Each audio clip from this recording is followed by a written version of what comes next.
Bethelpuram.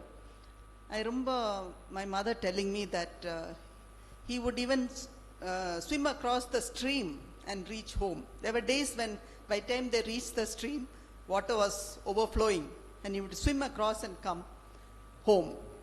And also he was very adventurous. I still remember him climbing the big electricity with both arms, those big electricity poles that we see. Before the wires were connected, he climbed on top of that on the hill, Pachalur, as we go on the hill near Pachalur. And also, he was very compassionate, as all have said. Whenever he saw some need, he would do something about it. One of the boys who studied in boys' home told me that when he had an accident, he had a fracture, he was admitted in the hospital, his father left him there and went off. So Dr. Cherian asked him, "Will you stay with us?" He said yes. And he was one of the first few boys for the boys' home. And he said, after all these years, that what he did for that boy was something that changed his life. So whenever he saw a need, if he sees some need, he would respond. And I want to talk about Mrs. Cherian. She was like my mother, Chinnamma, something like that. And few things about her. She was the support for Dr. Cherian. Many of his achievements, I would say, because Mrs. Cherian supported him. And she was very generous. I remember when we were small, we didn't have many clothes. She would cut up her sari and make clothes for Shaila and me. So we had similar skirts, because all from her sari. And my mother would stitch the blouse for both of us.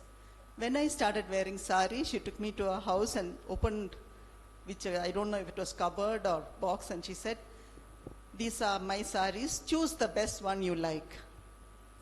So I chose a sari and I wore it. My daughter too wore it till about few years back.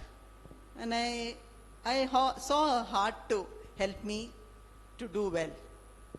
That's all. Thank you.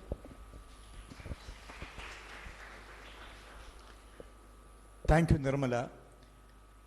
My father, Dr. Tharien and Dr. Jacob Cherian, they were together in Miraj Medical School. My father was a little senior, but they were together. They belonged to the same prayer group. And that prayer group, they used to meet every week in the football field. ஒவ்வொரு வாரம் அவங்க medical college இருக்கிற football ஃபீல்டில் ஜபத்துக்காக கூடுவாங்க. India சுதந்திரம் அடையிற அந்த காலம் 1947 அந்த வருஷத்தில் இந்தியா சுதந்திரம் அடைஞ்சா அதுக்கு பிற்பாடு நம்ம என்ன செய்வோம்?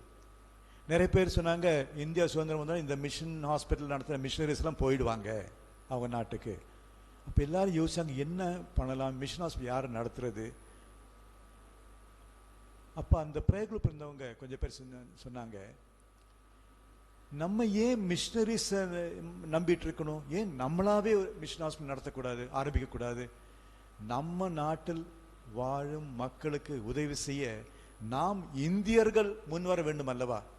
ஏன் மிஷனரிஸ் மட்டும் நம்பிட்டு இருக்கணும்னு சொல்லி அவங்க யோசிச்சாங்க. அப்படித்தான் இந்த ஒட்டஞ்சத்திரம் ஏரியாவில் ஒரு மெடிக்கல் ஒரு மருத்துவ வசதி இல்லாத இந்த ஊரில் ஒரு மருத்துவ மனை ஆரம்பிக்கிறதுக்காக அவர்கள் வந்தார்கள்.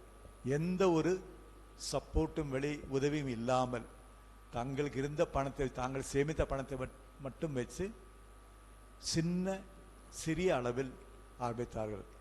நமது திரு முருகானந்தம் அவர்களுடைய தாத்தா காமாட்சி பிள்ளை அவர்கள் தான் ஆரம்பத்தில் மிகவும் உதவி செய்தார்கள். அவர் எப்போது சொல்றாரு, ஒரு trustworthy man mister Kamakshi பிள்ளைன்னு சொல்லி. அவர் ரொம்ப நம்பக்கூடிய ஆளாக இருந்தார் அந்த காலத்தில். அந்த காலத்தில் ஆரம்பத்தில் திரு ஷம்சுதீன் அவர்களும் அந்த ஆஸ்பத்திரி கட்டணங்கள்லாம் கட்டுவதற்கு மிகவும் உதவி செய்தார். That was the early days. நிறைய பேர் சொல்லுவாங்க, பெரியய்யா சின்னையா ரெண்டு பேரும் அண்ணன் தம்பிமார்கள். Many people think that they are brothers. They are not born brothers, but they were like brothers. but it is all together that they work together.